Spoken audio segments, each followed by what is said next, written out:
قرآن مجید کی آیت میں نے تلاوت کی، اللہ فرماتے ہیں الف لام میم احسب الناس ان یترکوا ان یقولوا آمنا۔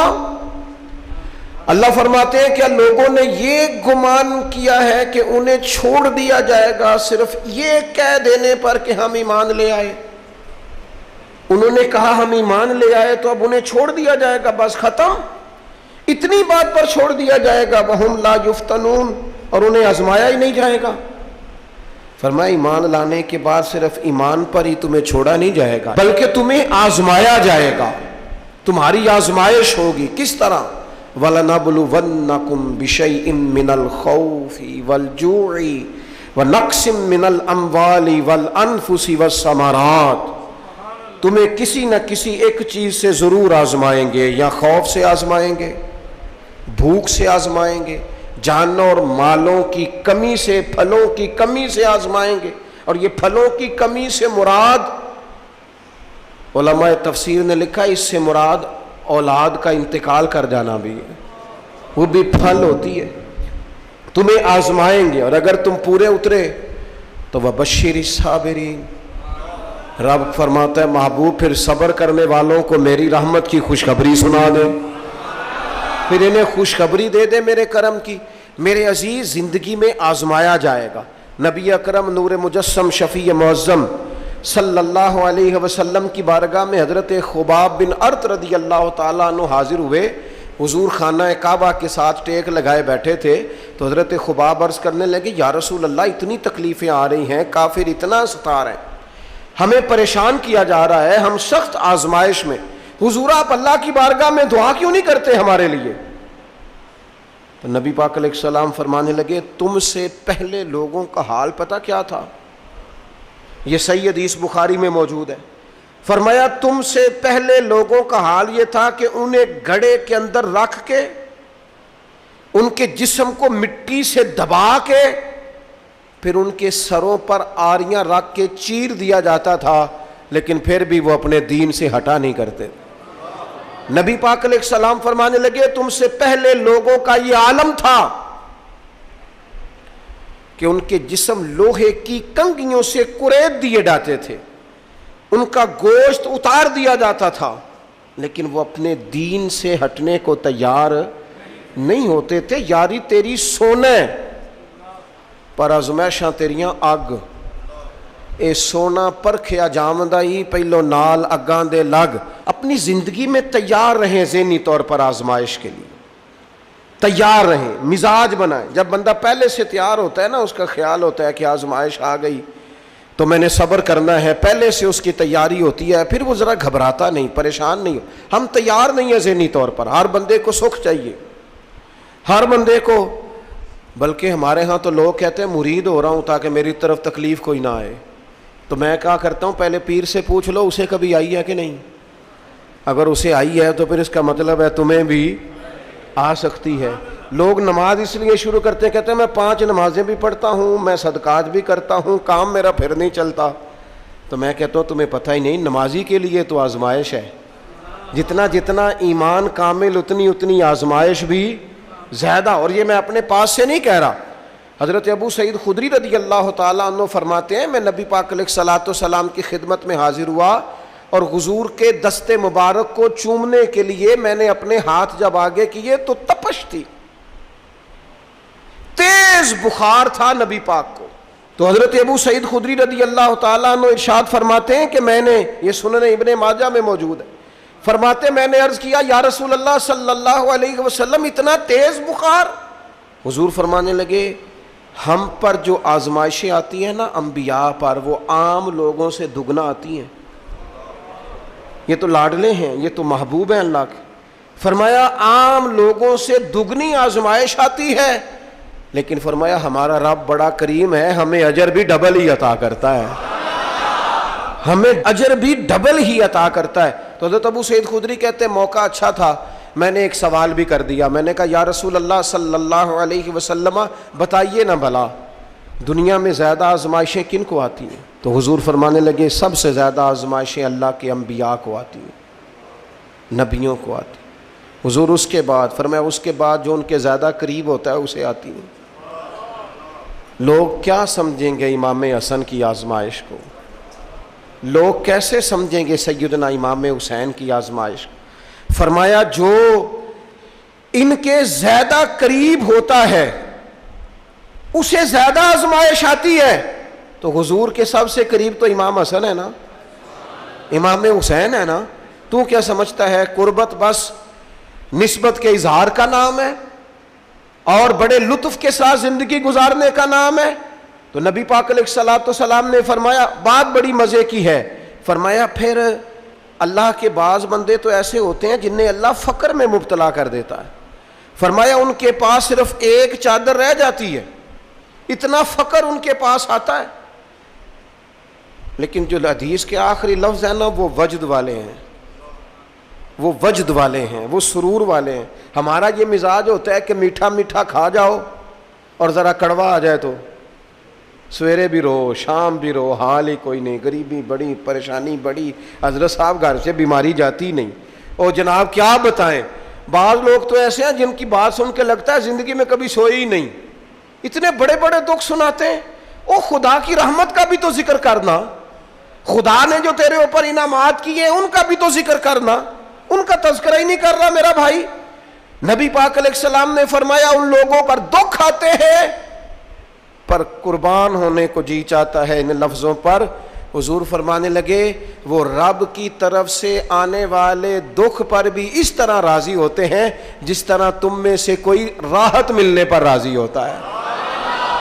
سکون والی چیز ملنے پر جس طرح تم راضی ہوتے ہو اس طرح وہ دکھوں پر بھی راضی ہوتے ہیں. دکھ قبول محمد بخشا, دکھ قبول محمد بخشا. پر ایک شرط لگائی چھوٹی سی میاں صاحب نے, انہوں نے کہا 100 دفعہ قبول ہے, دکھ 100 دفعہ قبول. دکھ قبول محمد بخشا پر راضی رہن پیارے.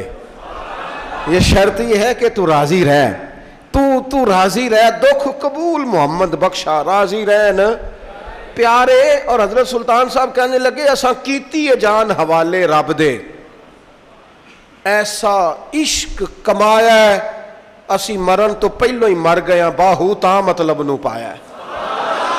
ہم نے تو پہلے سے ہی نتیجہ نکال لیا ہے. تو سکون ڈھونڈنے نکلا ہے, تو چاہتا ہے زندگی میں آرام مل جائے. کائنات میں سب سے زیادہ پیار اللہ کا اپنے محبوب کے ساتھ. لیکن دیکھ لو نا, پیدائش سے پہلے ہی حضور کے والد چلے گئے. 4 سال یا 6 سال کی عمر میں والدہ گئیں. 8 سال کی عمر تھی, محبوب کے دادا کا جنازہ اٹھا تو محبوب پیچھے پیچھے جنازے کے جا رہے تھے. پھر وقت آیا جب تبلیغ دین کا, تو دنیا کا کون سا دکھ اور کون سی تکلیف اور کون سی اذیت ہے جو حضور کو نہیں دی گئی. لیکن کریم ہر وقت کہتے ہیں افلا اکون عبدا شکورا, میں رب کا شکر گزار بندہ نہ بنوں. ہر مقام پر کبھی بدر کبھی احد, اور ہر طرح کی تکلیف, ہر طرح کی تکلیف. کبھی بیٹیوں کا دکھ, کبھی سیدہ عائشہ صدیقہ کے بارے میں منافقوں کی نازیبہ گفتگو. سارے دکھ محبوب کی حیات پاک میں رہے. کریم نے ان دکھوں کو برداشت کیا. پھر آپ دیکھ لیں دور حضرت صدیق اکبر کا آیا تو حضرت ابو بکر صدیق اس امت میں نبیوں کے بعد سب سے بڑا درجہ رکھتے ہیں. لیکن کوئی زندگی اس طرح کی تو نہیں کہ بڑے 2.25 سال بڑے آرام سے حکومت کی ہو. منکرین زکوٰۃ سے لڑنا پڑا حضرت ابو بکر صدیق کو, آزمائش تھی, لوگ منکر ہو گئے زکوٰۃ کے. حضرت صدیق اکبر لڑے, ختم نبوت کے تحفظ کے لیے لشکر تیار کیے, بہت سارے مسائل کا سامنا کرنا پڑا. صبح دن راتیں جناب ابو بکر نے مشقت کر کے خلافت اسلامیہ کو مضبوط کیا. دور حضرت عمر کا آیا, ساری دنیا مدینہ منورہ میں اندر سے دروازے بند کر کے سخت گرمی میں سوتی ہے, اور جناب عثمان غنی کہتے ہیں کہ میں نے فاروق اعظم کو 60 سال کی عمر میں دیکھا کہ مال غنیمت کے 2 اونٹ دوڑ گئے تو عمر بھاگے جا رہے ہیں, ان اونٹوں کو لے کے آ رہے ہیں. اور میں کہتا ہوں جناب آپ آرام کرتے, ساری دنیا سو رہی ہے. فرمایا سویا کرتا تھا کبھی خلیفہ بننے سے پہلے. عمر کسی غلام کو کہہ دیتے تو چونکہ پیار تھا نا, یارانہ تھا نا, حضرت عثمان بڑی محبت سے کہتے ہیں امیر المومنین کسی غلام سے کہتے ہیں اگر مال غنیمت کے اونٹ چلے گئے تھے تو لے آتا. تو حضرت عثمان کے کندھے پہ ہاتھ رکھ کے جناب عمر رو پڑے, کہنے لگے یار یہ حضور کے دین کی امانت بڑی ذمہ داری ہے, لے او سجنا اساں توڑ نبھائی, اساں جان بھی دتی تیرا تیرے, یہ بڑی ڈیوٹی ہے, یہ بڑی ذمہ داری ہے. میں کیسے غلام کو بھیج دیتا, مسلمانوں کا مال ہے, جب ڈیوٹی میری ہے تو کیسے کسی کو بھیجتا.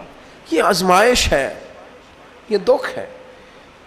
22-24 لاکھ مربع میل کے حکمران حضرت عثمان غنی, ان کا دور آ گیا. یعنی وہ شخص جس نے چڑھتی جوانی میں بھی نظریں جھکا کے رکھی, اور جس شخص نے اپنا سارا مال دین پر قربان کر دیا, اس کے گھر کا گھیرا تنگ کر لیا گیا. بہت بڑی ذمہ داری حضرت عثمان پر آئی, بڑی. اور جناب عثمان غنی کا حال یہ ہے کہ 40 دن گزر گئے. جس شخص کے اپنے ذاتی مصارف لاکھوں کروڑوں میں لوگوں پر خرچ ہوتے ہیں, 40 دن سے اس نے کھانا نہیں کھایا, اسے ڈھب اور سلیقے سے روٹی پانی نہیں ملا, گھر میں قید ہیں. لوگوں نے کہا عثمان ہمیں اجازت دے دیں ہم لڑیں. کہنے لگے کیسے دے دوں, حضور کا مدینہ اور میری وجہ سے خون بہہ جائے, بس میرے اوپر آئی ہے تو میں نبھاؤں گا, یہ ذمہ داری ہے. کہا پھر عثمان خلافت, فرمایا یار یہ بھی میری مجبوری ہے. میرے نبی پاک نے فرمایا تھا عثمان اللہ تمہیں قمیض پہنائے گا, لوگ اتارنا چاہیں گے, دیکھنا اتارنا نہ, وہ قمیض نہ اتارنا کیسے چھوڑ دوں. حضرت عثمان بھی شہید ہو گئے, جناب عمر بھی شہید ہو گئے. حضرت علی المرتضیٰ شیر خدا, وہ کیا 9-10 سال کی عمر سے حضور کے ساتھ چلے, ہر غزوے میں, ہر میدان میں, ہر جہاد میں, ہر جگہ آگے آگے. ان لوگوں نے دین سے نفع نہیں لیے. حضرت علی المرتضیٰ شیر خدا تو کوفے کی جامع مسجد کے پاس کھڑے ہو کے کہتے تھے میری کوئی بندہ زیرہ خرید لے. امیر المومنین کہہ رہے ہیں میری طامت زیادہ پھٹ گئی ہے, اب تو پیوند لگنے کی جگہ بھی کوئی نہیں بچی, یہ زیادہ پھٹ گئی ہے, اگر مزید پیوند لگ سکتے ہوتے تو میں زیرہ نہ بیچتا, یہ میری زیرہ کوئی خرید لے, کوئی خرید لے زیرہ. حضرت مولا علی شیر خدا 63 سال کی عمر مبارک, اور جب کوفے میں آپ کو خنجر لگا, زخم لگا, تو لوگ بیٹے کو بلاتے ہیں, آواز دیتے ہیں, لیکن جناب شیر خدا مولا علی مرتضیٰ مشکل کشا حل عطا حضرت علی المرتضیٰ شیر خدا زیر لب ہلکا سا مسکرائے, ادھر دیکھیے گا, اور مسکرا کے پتہ کیا فرمانے لگے, کہنے لگے فزت برب الکعبہ, لو بھائی کعبے کے رب کی قسم علی کامیاب ہو گیا ہے, کامیابی مل گئی. آج بات امام حسن کی آئی, امام حسن کو زہر دیا گیا, انتڑیاں نہ کٹ کٹ کے باہر گر رہی. اس شہزادے کی جس نے حضور کی گود میں عمر گزاری, محبوب کے کندھوں پہ رہنے والے حسن ابن علی, جناب امام حسین حاضر بارگاہ ہوئے تو ہاتھ پکڑ کے بھائی کا چوم کے رو پڑے. بھائی پیارے بھی تو بڑے ہوتے ہیں نا, بڑے پیارے ہوتے ہیں, اور ان لوگوں کا منصب بڑا انوکھا ہے, شدید تکلیف ہے. تو امام حسین کہتے ہیں میرے بھائی حسن بتائیے آپ کو زہر کس نے دیا, رو کے پوچھتے ہیں. بھائی کا ماتھا چوم کے امام حسن رو پڑے, کہنے لگے حسین میری مجبوری ہے, میں تمہیں نہیں بتاؤں گا. کہا کیوں؟ فرمانے لگے اس لیے کہ اگر وہ نہیں جس پر مجھے شک ہے تو پھر کسی بے گناہ کا نام کیسے لے دوں, اور اگر وہی ہے نا جس پر مجھے شک ہے تو پھر میں تمہیں نہیں بتاؤں گا. میرا رب بڑا بہتر انتقام لینے والا ہے, پھر بھی نہیں بتاؤں گا. کیا کروں, کیسے بتا دوں, مصطفیٰ کا نواسا ہوں, میں پڑھتے ڈالنے والی ماں کا بیٹا, میں شیر سے زیادہ جگر رکھنے والے علی کا پتر, میں کیسے بات کر دوں. بس زخم پہ زخم کھا کے جی, خونے جگر کے گھونٹ پی, اور سجنا آہ نہ کر لبوں کو سی, یہ عشق ہے کوئی دل لگی نہیں. میرے نبی پاک صلی اللہ تعالیٰ علیہ وآلہ وسلم نے ارشاد فرمایا، اللہ تعالیٰ دین میں جو لوگ سخت ہوتے ہیں نا ان پر مشکلیں بھی سخت ڈالتا ہے۔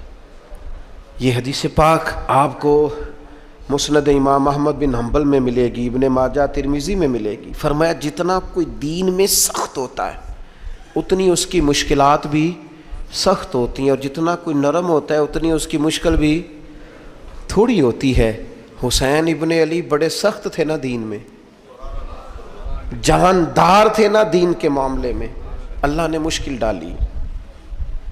امام علی مقام کی باری آئی، بڑی منت کی حضرت عبداللہ ابن عمر نے، رو کے کہا حسین نہ جاؤ۔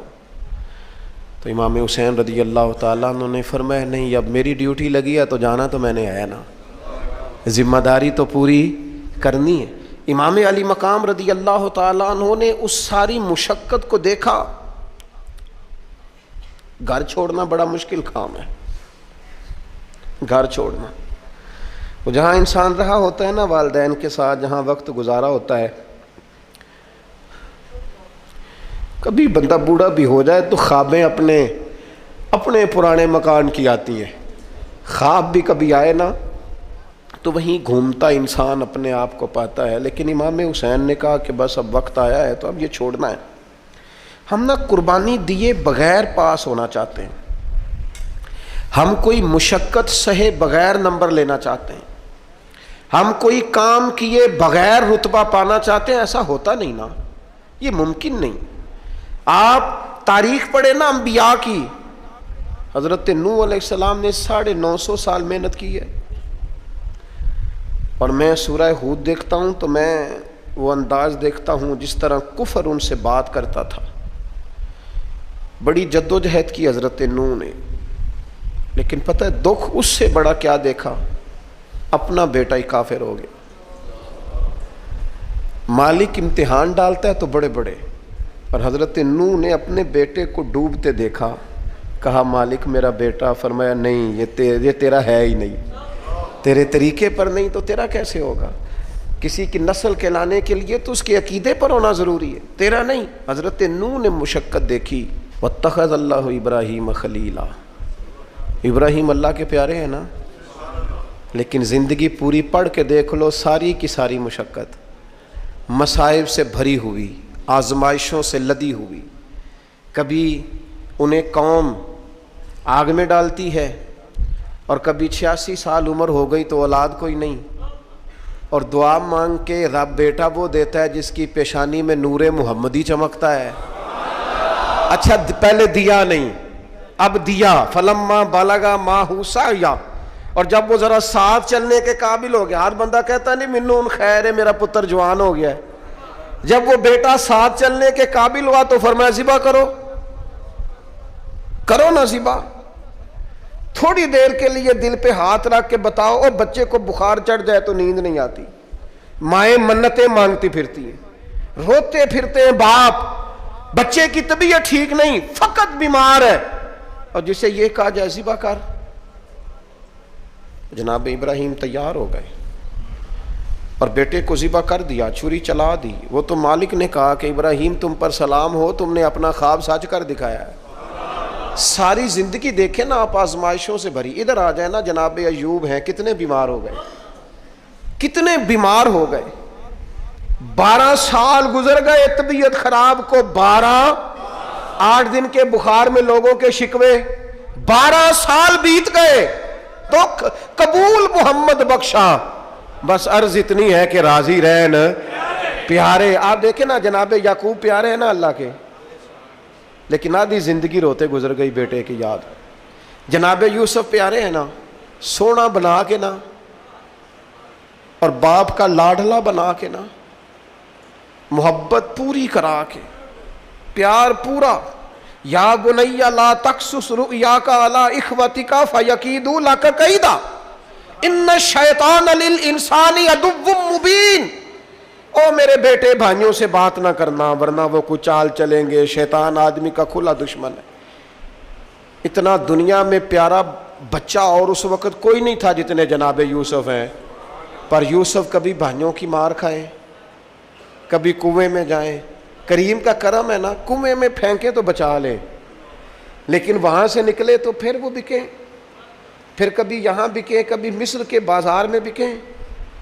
او یار تو غور تو کر، وہی جناب یوسف اللہ کے پیغمبر پھر جیل جائے، ساری تکلیفیں سہ کے فرمایا لو یوسف اب میں تمہیں مصر کا بادشاہ بناتا ہوں۔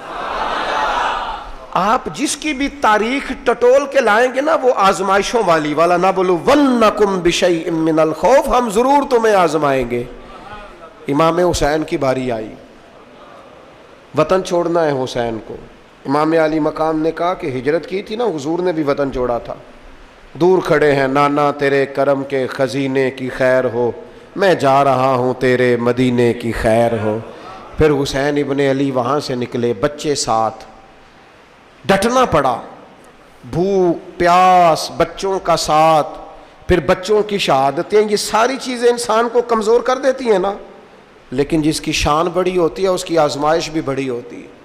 چھوٹی چھوٹی باتوں سے گھبرا جانے والی امت، ذرا ذرا سی بات پر پریشان ہو جانے والے لوگ، لڑکھڑاتے قدم، الجھے خیالات، بے چینیاں، بے قراریاں، بہتے آنسو اور ہر وقت مظلومیت کا اظہار کرتی قوم اگر اپنے قدموں پہ کھڑا ہونا چاہتی ہے، امت اگر پھر سے امت سازی چاہتی ہے، امت اگر کھڑے ہو کے اور اللہ کی عطا پر راضی رہ کر اپنی زندگی گزارنا چاہتی ہے، ایک ہی فارمولہ ہے، اس قوم کو امام حسین کی سیرت سے آگاہ کر دو، اس امت کو نبی پاک کے شانوں والے نواسے کی عظمتیں بتا دو۔ یہ جو لوگ سہمے سہمے، ڈرے ڈرے سے، پریشان سے، کمزور سے، غریبی کی بات کرتے، دیہاتی ہونے کی بات کرتے، سہمی سہمی باتیں کرتے، انہیں کہو ڈرو نا، وہ دیکھو پردیس میں حسین ابن علی تھوڑی دیر پہلے حضرت علی اکبر کی لاش مبارک اٹھا کے لائے ہیں اور لا کر کے خیمے میں رکھی ہے، لیکن انہیں پتا ہے کل بھی تو جانا ہے نا، انہیں پتا ہے نا کتنے کو سال جینا ہے، بالآخر جانا تو ہے نا۔ جس دھج سے کوئی مقتل میں گیا وہ شان سلامت رہتی ہے، اس جان کی کوئی بات نہیں، یہ جان تو آنی جانی ہے، موت بستر پہ بھی آ جایا کرتی ہے، لیکن جو میدانوں میں ڈٹ کے رہتے ہیں ان کو تاریخ ذرا زندہ رکھا کرتی ہے۔ کمزور زندگی نہ گزارو، ڈری ہوئی زندگی نہ گزارو، اور یہ کبھی نہ کہو ہائے حسین، ہم ہائے حسین والے نہیں، ہم واہ حسین والے ہیں۔ ہمارے بزرگوں نے ہمیں یہ سبق دیا ہے، ہم نے کہنا ہے واہ حسین۔ کیا کمال کر دی امام علی مقام نے، واہ حسین، آپ کی عظمت پہ قربان۔ اتنے سارے دکھوں کے باوجود جب شانوں والے نانا کا شانوں والا پوتا، عظمتوں والی ماں کا عظمتوں والا بیٹا، جرت مند باپ کا بیٹا میدان میں نکلنے لگا ہے تو ڈرا ڈرا، سہما سہما، رو کے، دلاسے دے کے، آنسو پوچھ کے نہیں، بلکہ امام حسین نے ڈٹ کے کھڑے ہو کے وہ امامہ سر پہ باندھا جو محمد عربی نے عطا فرمایا تھا، وہ جبہ پہنا جو نانا نے دیا تھا، وہ تلوار پکڑی جو شیر خدا مولا علی پکڑتے تھے، اور حسین میتوں کے باوجود میدان میں آئے، فرمایا سامنے کھڑے ہو جاؤ، تمہیں خطبہ دینا ہے، اس لیے کہ محمد عربی کا طریقہ ہے جمعے والے دن خطبہ دیا جاتا ہے۔ پورے وثوق سے اتمام حجت کیا، اور حسین ابن علی ایسے تو نہیں تھے کہ ڈرے بڑا تھے تو ان سے تلوار نہیں چلی، انہوں نے تلوار چلائی، جو ایک ایک دو دو کر کے آتے رہے وہ کٹتے رہے، وہ کٹتے رہے، پھر آواز ایک گونجی پیچھے سے، وہ اکیلے اکیلے کیوں جاتے ہو، تمہیں پتہ ہے علی کا بیٹا ہے؟